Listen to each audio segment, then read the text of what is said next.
Let's talk about some bad habits on the banjo that you may need to address in 2023. Number one would be choking the neck when you're trying to fret. It means wrapping your thumb around and then trying to fret with your fingers. I see a lot of people trying to do this, and it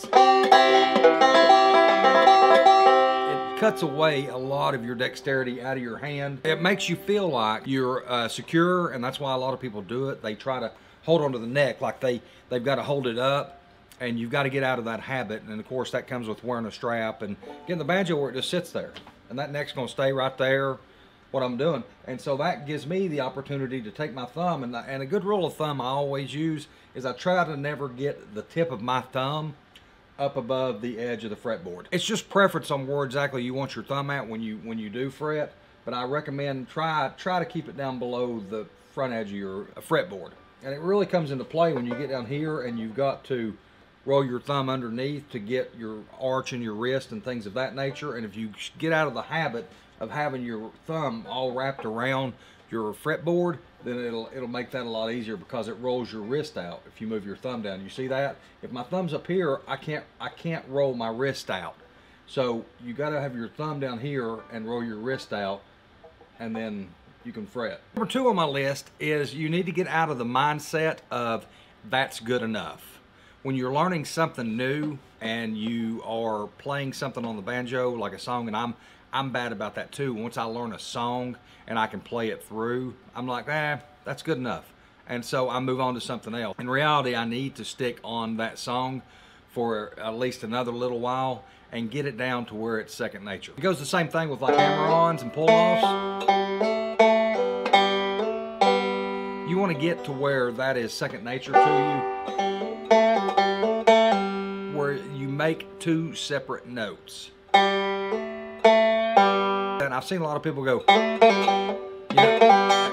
those two notes run together, and that's still a hammer-on and a pull-off, but it doesn't make the two separate notes that it needs to make, and I see a lot of people do that. That goes back to the mindset of that's good enough. So make sure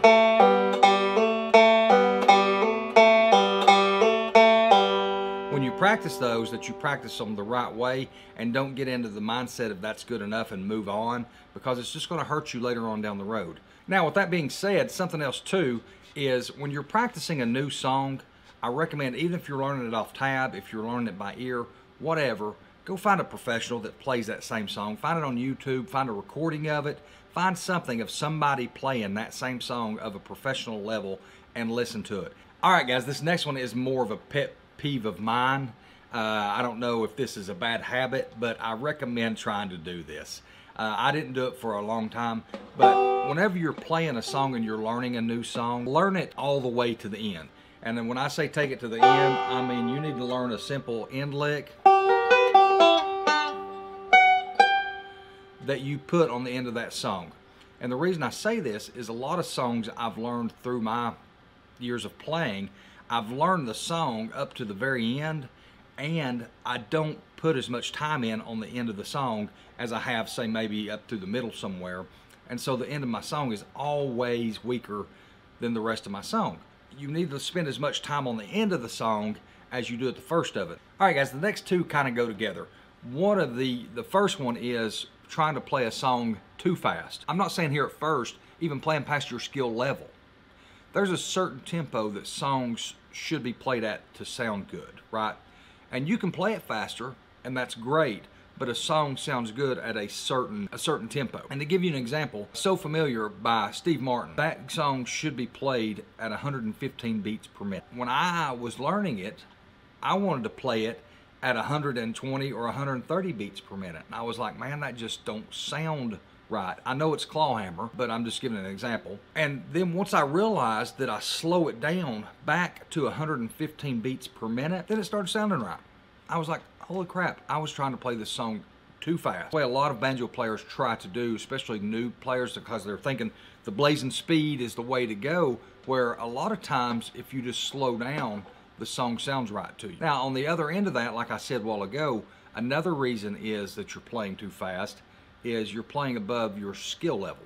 And so that's another good reason to slow down. All right, so this bad habit goes along with the last one in a different way, But if you're playing a song, if your tempo's speeding up and then slowing down and then speeding up and then slowing down as you're playing a song, if you start playing a little faster and then you go back down and then you start playing a little bit faster,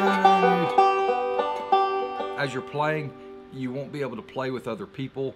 It'll be frustrating and it won't ever sound right. So that is another bad habit to watch for, and the best thing to do is get a metronome and set it and learn to play the song with a metronome. Set it at whatever beats per minute, and then play that song at that tempo and keep that tempo in your hand. And it's the same. Tempo is a muscle building technique, the same as anything else. Your mind has got to get used to playing at a tempo.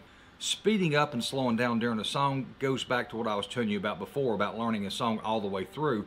You'll play faster through the parts you're more comfortable with, and then your slower parts will come in at the parts where you are not very good at that song. So you've got to be good at the song all the way through to help you keep that tempo, which goes back to what I was saying before as far as practicing the song all the way through to the end. That way you have the whole song and you feel comfortable with the whole thing. Which leads me to my last point on this video, guys, is do not continue to practice your mistakes. I've said this before in videos many a times. If you're struggling with a part in a song, stop and practice that part that you're having problems with, because like I said before, that'll affect your tempo playing that song, that'll affect your mindset playing that song. But if you sit and make the weakest point of that song for you your strongest point, then you'll be a much better banjo player.